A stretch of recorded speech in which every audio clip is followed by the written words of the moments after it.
Hi friends, कशा आहात? स्वागत आहे तुमचं आपल्या यूट्यूब चॅनलवरती ज्याचं नाव आहे सोनाली कवडे. तर फ्रेंड्स, आज आपण बनवणार आहोत सिंपल अँड टेस्टी अशी भेंडीची भाजी, जी की सर्वांना खूप आवडते आणि स्पेशली लहान मुलांची खूप प्रचंड फेवरेट भाजी आहे. चला तर मग आपण भाजी बनवायला घेऊया. तर फ्रेंड्स, या ठिकाणी मी गॅसवरती पॅन तापवायला ठेवला होता आणि आपला पॅन छानपैकी गरम झाल्याच्या नंतर यामध्ये आपण फक्त 2 चमचे तेल ॲड करून घेणार आहोत. तेल जास्त ॲड करायचं नाही. मोहरी जिरे ॲड करून घ्यायचे. त्यानंतर मोहरी जिरे छानपैकी तडतडल्याच्या नंतर यामध्ये आपण 10 ते 12 लसणाच्या पाकळ्या जाडसर अशा ठेचून घेतलेल्या आहेत त्या ॲड करणार आहोत आणि त्याला छान असा गुलाबी रंग येईपर्यंत त्याला तळून घ्यायचे. त्यानंतर आपण हिरवी मिरचीचा खरडा, जो की मी मिक्सरला बारीक केलेला आहे, खूप जास्त बारीक नाही, जाडसर ठेवायचा. त्याला छान असं परतून घ्यायचं तेलामध्ये, जेणेकरून जो लसूण आहे तो त्याचा जो फ्लेवर आहे तो पण कच्चेपणा निघून जातो आणि मिरची पण छानपैकी आपली तळल्या जाते. त्यानंतर आपण टाकून घेणार आहोत आपली कट केलेली भेंडी. तर ही भेंडी मी पावशर घेतलेली आहे. हिला स्वच्छ धुवून घेतलेला आहे. त्यानंतर मी सुती कापडाने याला पुसून घेतलेलं आहे, जेणेकरून जी भेंडी आहे ती चिरताना आपल्याला पटकन चिरल्या जाते आणि दुसरी गोष्ट म्हणजे चिकट होत नाही. आणि ही जी भाजी आहे ती खूप मोकळी होते, चिकट होत नाही.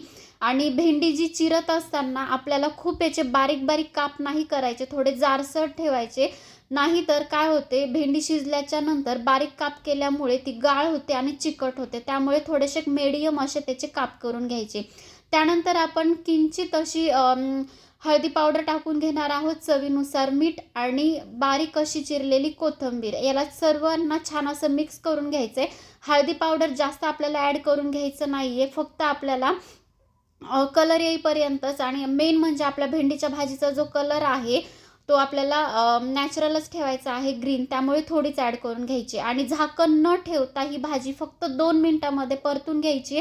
आणि तुम्ही बघू शकताय, फक्त 2 मिनिटामध्ये आपली भेंडीची जी भाजी आहे ती व्यवस्थित अशी शिजलेली आहे. आणि भाजी शिजल्याच्या नंतर आपल्याला 2 चमचे जाडसर असा दाण्याचा कूट ॲड करून घ्यायचा आहे. तर दाण्याचा कूट जो आहे तो ऑप्शनल आहे. तुम्हाला जर आवडत असेल तर तुम्ही टाकू शकता, नाही तर स्किप केला तरी चालेल.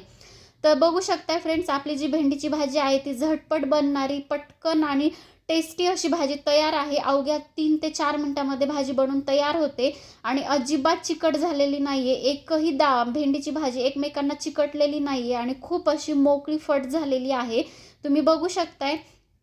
चला तर मग आपण आता भाजी सर्व करूया. तर फ्रेंड्स, आपण भाजी मस्तपैकी सर्व केलेली आहे. आणि तुम्हाला जर आपली रेसिपी जर आवडली असेल तर आपल्या रेसिपीला लाईक करा आणि सोनाली कवडे या चॅनलला सबस्क्राईब करायला विसरू नका. आणि ही जी भाजी आहे पर्सनली खूप भारी होते, नक्की करून पहा. आणि थँक्यू फॉर वॉचिंग.